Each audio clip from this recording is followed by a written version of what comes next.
Ashbrook Lane by Daniel Wade. I was 7 when we moved into that house on Ashbrook Lane. At least, that's what my parents tell me. My recollection of that time is vague. I have memories of a big tree on our lawn, running around the garden with the boy next door, and I remember sitting on the living room floor playing with my He-Man figures. But my most vivid memories are the ones of the recurring nightmares. To the best of my knowledge, they happened every night I stayed in that house. The first time I woke up during the early hours with the feeling that someone was in the room with me, lurking amid the darkness, watching me. I laid there rigid and screwed my eyes tightly, hoping the time would pass me by. I felt the bed shake and I stiffened up like a statue, afraid to make even the slightest movement. I heard his raspy breathing from the foot of my bed. It moved around the side of me, then stopped. Moments passed silently. Then I felt his breath on my face. Instinctively, I opened my eyes and saw an emaciated man in a lab coat looming over me. An expression of horror etched onto his pale, gaunt face. Veins bulging from his forehead. I tried to scream, but he grasped me around the throat with his skeleton-like fingers and dragged me out of bed. Flailing and contorting, I tried to grab onto something that could stop him from taking me. He dragged me out of my room, onto the landing where I gripped onto the stair rail. He pulled at my arms and then at my feet, and I kicked and screamed in a furious fight for my freedom. Next thing I knew, it was morning, and I was waking up in my parents' bed. They found me sleepwalking across the landing in the middle of the night. I had a lot of nightmares as a kid, which they put down to my active imagination. But sleepwalking? That was a first.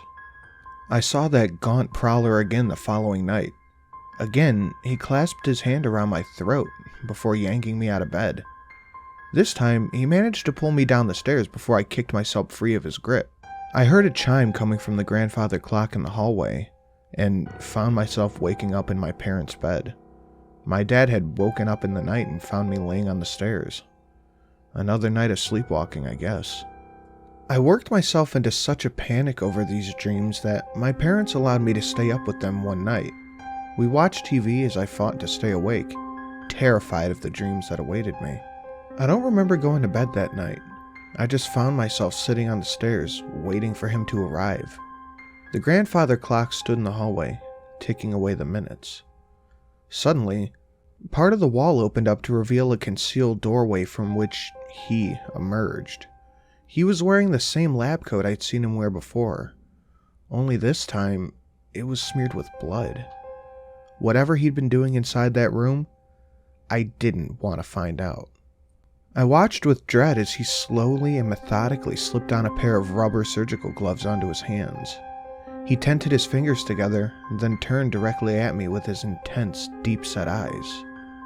A pained grimace stretched across his chalky face. I rushed upstairs, calling out for help as he crawled behind me, sweeping at my heels. I ran in my parents' bedroom and they were asleep and unaware of the commotion. Before I could reach their bed and shake them awake, my pursuer snatched me up in his bony arms and started pulling me away. I managed to grab onto the doorframe, and despite his efforts, he couldn't pry me free from it.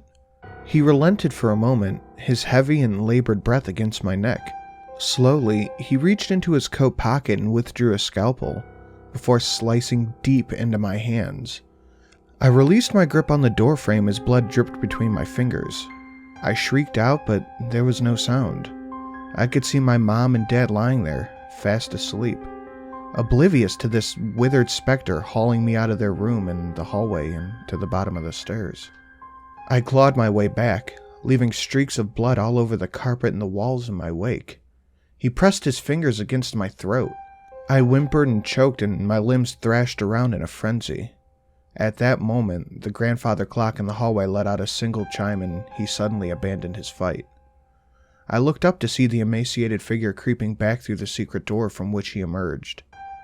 The door sealed shut, disappearing into the wall as though it never existed. A point came where I started to confuse my dreams with reality. I couldn't tell if it was all in my mind or actually happening to me in the middle of the night. During the daylight hours, I examined the wall in the hallway, looking to see if there was some indication of a secret door. I told my parents and my nan about the dreams, and though I never doubted their concern, they never really did anything to reassure me. I stayed with my parents when I got particularly distressed, either in their bed or we'd bring the pillows and blankets downstairs and have a sleepover in the living room. Nothing helped. My tormentor found me night after night, waiting until my mom and dad were asleep before hauling me away, towards that concealed room. I tried to call out, but my screams were always silent as his hand gripped around my throat. He grew increasingly violent. Sometimes he would use his scalpel across my hands or under my fingernails. Other times, he'd inject me with a syringe. And it wasn't unusual for him to bite my fingers. As I prepared for the dreams, I rehearsed how I could try to fight him off, what I could grab onto as he dragged me down the stairs. If I knew I could just hold out until the clock chimed, then I would survive another night because that's when his door sealed shut. What terrified me the most was the realization that if he got me into that secret room before the chime of the clock, the door would shut behind us, and no one would ever see or hear from me again. I don't remember much about that house, but we didn't stay long. We moved in with my nan for a while, and even though there wasn't much room for all of us, at least the nightmares stopped, and so did the sleepwalking. Of course, I never forgot about those dreams. How could I? But I figured I was just a kid with an overactive imagination, and never considered them to be particularly abnormal. That is, until my teens, when I started to suspect something more sinister was at play. I was looking through old photo albums with my parents when we came across some from the old house at Ashbrook Lane. Something wasn't right about that house, I heard my mom say to my dad. This aroused my curiosity. What do you mean, Mom? Well, I used to have bad feelings and nightmares when we were living there, she added. My dad tried to change the subject, but I persisted. What sort of nightmares? I inquired. I don't want to go into it. Just violence and disturbing dreams. I had reoccurring nightmares in that house too, I said. You were too young to remember those dreams, my dad interrupted. You probably just picked up on something you heard us talking about. I felt insulted, like they were dismissing me. But you don't forget about dreams like those. I tried pushing for more information, but they weren't forthcoming. It wasn't until I was in my mid-20s when we were able to talk about it again. I was in the living room with my parents and my dad was reading the paper. He casually told my mom, "Our old house on Ashbrook Lane is up for sale again." "I'm not surprised. No one stays there long," she replied. "It makes you wonder." My dad nodded in agreement. "So, what exactly happened in that house?" I interjected. Maybe it was because so much time had passed, or perhaps because I was older, but they were more open with me this time. My mom explained how she had visions of dead bodies lying on the floor and blood all over the walls, and she claimed that she felt a presence. While alone, she would often hear crying coming from inside the house. She also revealed that my aunt and uncle had come to stay over one weekend and woke up in the middle of the night to see a tall figure of a man wandering through the room. My aunt and uncle had passed away by this point, so I was unable to ask them about their experiences, but my mom explained that they were so distressed they decided to return home the next day. I asked my dad, "Did you have anything weird happen?" My dad has always been a very grounded skeptic, but I knew something had affected him too, even though he wouldn't admit it. There was just an uncomfortable feeling, and volunteered nothing more. Ever since learning of my mom, aunt, and uncle's experiences in that house, I've been overwhelmed with curiosity. Like my dad, I'm quite the skeptic, and I knew there was a rational explanation for all of this. Even so, I wanted to know more about the house. From time to time, I would check the newspaper, and just as my parents said, the house was rarely occupied for more than 6 months at a time before going up for sale. There wasn't much more I could find out at this time. I'm sure the information in history was available in some archive somewhere, but I wouldn't even know where to start. However, I was passing through the area and I got the idea to drive by the house. It was unoccupied and I noted down the phone number on the for sale sign, and later that day, I called the real estate agent and requested a viewing. The lady who met me for the viewing introduced herself as Andrea. We went inside the house and immediately I felt a shiver run over my body. It was probably my mind running away with me, but I got this eerie feeling. I can only describe it as being like the tension that lingers in the air after a big argument. If I'm being honest, I barely recognized the interior of the house. My memory was vague, but there was one area that brought to mind those recurring nightmares, and that was the hallway. I continued the tour as Andrea gave me her sales pitch. As we walked around, I was convinced that that wall in the hallway was hiding something. "What's behind this wall?" I asked. The look on her face at that moment could disguise none of the lies she proceeded to tell me. It wasn't my intention to make her feel uncomfortable, but I really wanted some answers. She started mumbling awkwardly about an old boiler room that was bricked over. She stopped mid-sentence and said, "You know something about this house, don't you?" she asked me, a tone of surrender in her voice. "I used to live here as a kid," I explained. "Something about this house isn't right, is it?" Although still apprehensive, it was as if I freed her from some sort of eternal silence. "It could cost me my job if I told you." "It can't be much worse than I already suspect," I said. "Was somebody murdered here, behind these walls?" I'd put her on edge, and she took a cautious glance over her shoulder and said, "Do you mind if we go somewhere else to talk about this? I'm not really comfortable talking about it here." We decided to go for coffee, and this is what I learned. In 1953, Dr. Henry Felton moved into Ashbrook Lane with his wife Mary and their teenage son, Raymond. The upper floor would serve as the living quarters, and he had the lower part of his house converted into a doctor's practice. His office was set just off the hallway. Opposite stood his prized grandfather clock. Things were going well for the Fentons. Business was thriving, and then, one day, Mary fell down the stairs of their home and broke her neck. She died instantly. Henry reacted to the tragedy by immersing himself in his work, using the practice as a distraction from the heartache. Raymond, on the other hand, was struggling to come to terms with his mother's death. With his father often too busy for the emotional support he needed, he started to drift.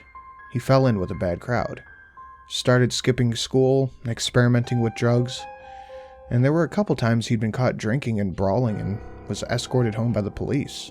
Henry barely noticed or cared about his son's troubles during this time. Once he closed his practice for the day, he would collapse in his armchair and attempt to repress his grief with liquor. Some nights, he would drink himself into a coma. Other nights, he would fly into a rage, smashing furniture and throwing things around the room. And sometimes, it was his son who bore the brunt of his temper.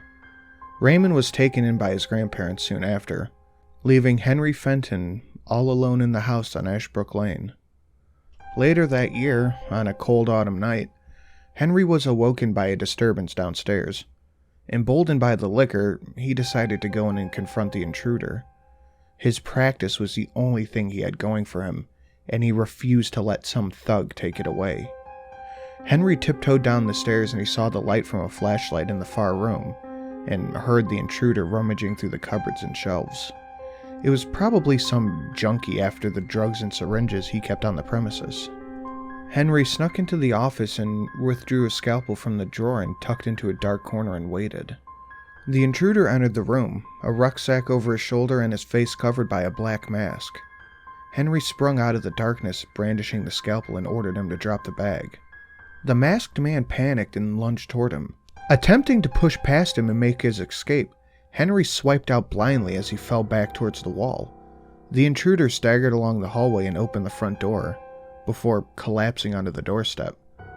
Henry got to his feet and approached the fallen man. Blood gushed from a deep incision across his throat where the scalpel had made contact.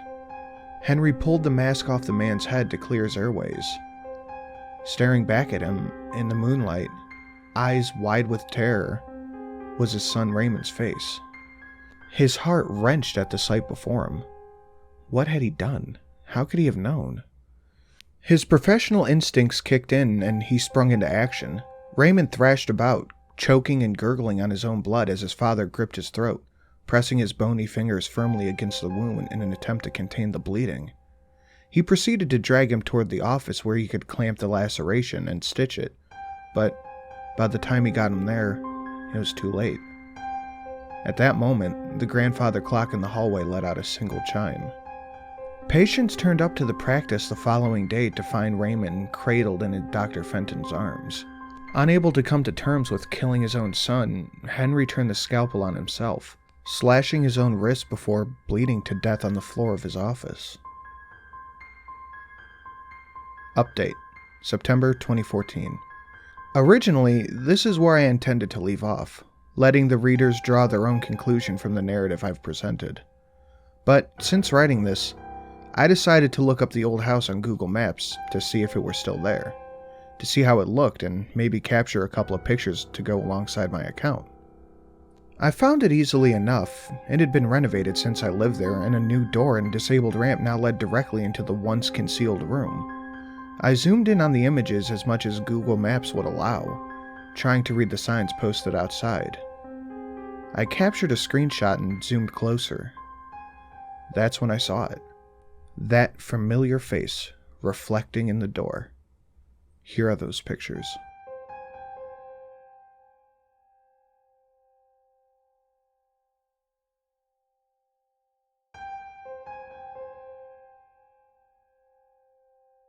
I'd like to take this opportunity to thank my $10 and above patrons, Alejandro C., Official Jerboa, and Chaos X. Thank you very much, guys. It's that little donation each month that keeps this channel alive. If you'd like to donate and have your name read at the end of each video, go down to the Patreon link below, click on it, and become a $10 or above patron. That's how it's done.